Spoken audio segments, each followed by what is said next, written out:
അറബിക്കടലിലും Hormuz കടലിടുക്കിലും യുദ്ധക്കപ്പലുകൾ നിരന്നു കഴിഞ്ഞു. ലോകം ശ്വാസമടക്കി പിടിച്ചു നിൽക്കുന്ന നിമിഷങ്ങൾ.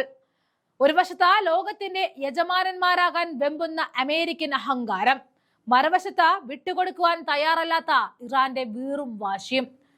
ഡൊണാൾഡ് ട്രംപിന്റെ രണ്ടാം വരവ് വെറും രാഷ്ട്രീയ മാറ്റമല്ല, മറിച്ച് പശ്ചിമേഷ്യ ഒന്നാകെ വിഴുങ്ങാൻ പോകുന്ന അഗ്നിപർവ്വത സ്ഫോടനത്തിന്റെ തുടക്കമാണ് എന്ന് ലോകം ഭയപ്പെടുന്നു.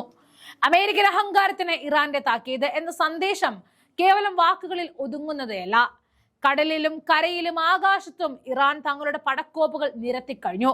ഈ മണ്ണ് ശക്തമാണ്, ഏതൊരു കൊമ്പൻ സ്രാവിനെയും തകർക്കുവാൻ പാകത്തിലുള്ളതാണ് എന്ന ഇറാന്റെ പ്രഖ്യാപനം ട്രംപിന്റെ വൈറ്റ് ഹൗസിനുള്ള നേരിട്ടുള്ള വെല്ലുവിളിയാണ്.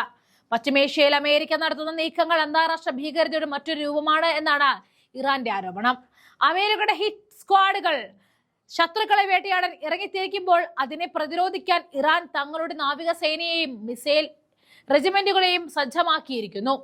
കടലിടുക്കുകളിൽ യുദ്ധക്കപ്പലുകൾ അണിനിരത്തിക്കൊണ്ട് അമേരിക്കയുടെ ഓരോ ചലനവും ഇറാൻ നിരീക്ഷിക്കുകയാണ്.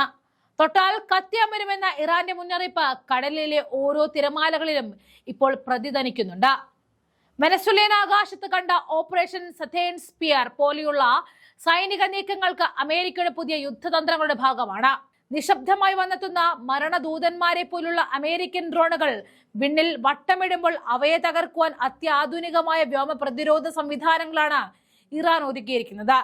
ഡൊണാൾഡ് ട്രംപ് തന്റെ സൈനിക മേധാവികളുമായി ചേർന്ന് ഇറാനെതിരെയുള്ള ഉപരോധങ്ങളും ആക്രമണ പദ്ധതികളും തയ്യാറാക്കുമ്പോൾ തിരിച്ചടിക്കാനുള്ള ഇറാന്റെ പടക്കോപ്പുകൾ ഓരോന്നോരോന്നായി പുറത്തു വരികയാണ്.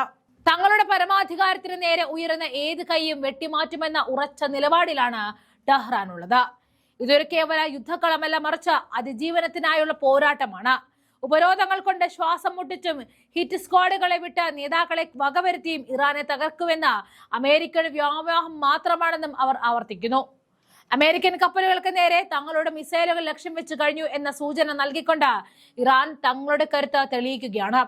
ട്രംപിന്റെ അഹങ്കാരവും ഇറാന്റെ പ്രതിരോധവും തമ്മിലുള്ള ഈ പോരാട്ടം എവിടെ ചെന്ന് അവസാനിക്കും? ഒരുപക്ഷെ ആധുനിക ലോകം കണ്ടിട്ടുള്ളതിൽ വെച്ച് ഏറ്റവും ഭീകരമായ ഒരു സൈനിക ഏറ്റുമുട്ടലിനാണോ നാം സാക്ഷ്യം വഹിക്കാൻ പോകുന്നത്? യുദ്ധക്കപ്പലുകൾ കടലിൽ നിന്ന് നിരന്നു കഴിഞ്ഞു. ഇനി ലക്ഷ്യസ്ഥാനത്തേക്കുള്ള ദൂരം നിമിഷങ്ങൾ മാത്രം. ലോകം ഉറ്റുനോക്കുകയാണ്. ആരായിരിക്കും ഈ പോരാട്ടത്തിൽ വിജയിക്കുക?